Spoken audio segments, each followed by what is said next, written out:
ഞാൻ ഈ പറയാൻ പോകുന്ന ഫോട്ടോ ഗൈഡ് ലൈൻസ് ഫോളോ ചെയ്തില്ലെങ്കിൽ നിങ്ങളുടെ ദുബായ് വിസ റിജക്റ്റ് ആയി പോകാൻ ചാൻസ് ഉണ്ട്. ഫേസ് ആൻഡ് പോസ്, ക്യാമറയിലേക്ക് നേരെ നോക്കി നിൽക്കണം. ഹെഡ് ഫോട്ടോയുടെ സെന്ററിൽ തന്നെ ആയിരിക്കണം. എക്സ്പ്രഷൻ, നോർമൽ ഫേഷ്യൽ എക്സ്പ്രഷൻ നിലനിർത്തുക. വായ അടച്ചിരിക്കണം. വൈഡ് സ്മൈലോ പല്ല് കാണിക്കുന്ന രീതിയോ ഒഴിവാക്കുക. Head wear and glasses, hats, caps എന്നിങ്ങനെയുള്ള ഹെഡ് കവേഴ്സ് ഒന്നും അലൗഡ് അല്ല.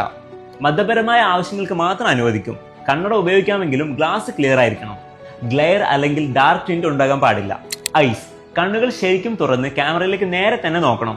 മുടി, ഷാഡോ അല്ലെങ്കിൽ ഗ്ലാസിന്റെ ഫ്രെയിം എന്നിവ കണ്ണ് മറയ്ക്കാൻ പാടില്ല. ബാക്ക്ഗ്രൗണ്ട് ആൻഡ് ക്വാളിറ്റി, പ്ലെയിൻ ആയിട്ടുള്ള ലൈറ്റ് കളർഡ് ബാക്ക്ഗ്രൗണ്ട് ആയിരിക്കണം യൂസ് ചെയ്യുന്നത്. Photo clear, sharp, proper focus ഉള്ളതും ഫിൽറ്റർ അല്ലെങ്കിൽ എഡിറ്റിംഗ് എഫക്ട്സ് ഇല്ലാത്തതും ആയിരിക്കണം.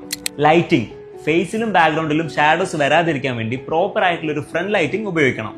ഇതുപോലുള്ള കൂടുതൽ അപ്ഡേറ്റ്സിനായി ഫ്രൈഡേയുടെ ഈ പേജ് ഇപ്പോൾ തന്നെ ഫോളോ ചെയ്യൂ.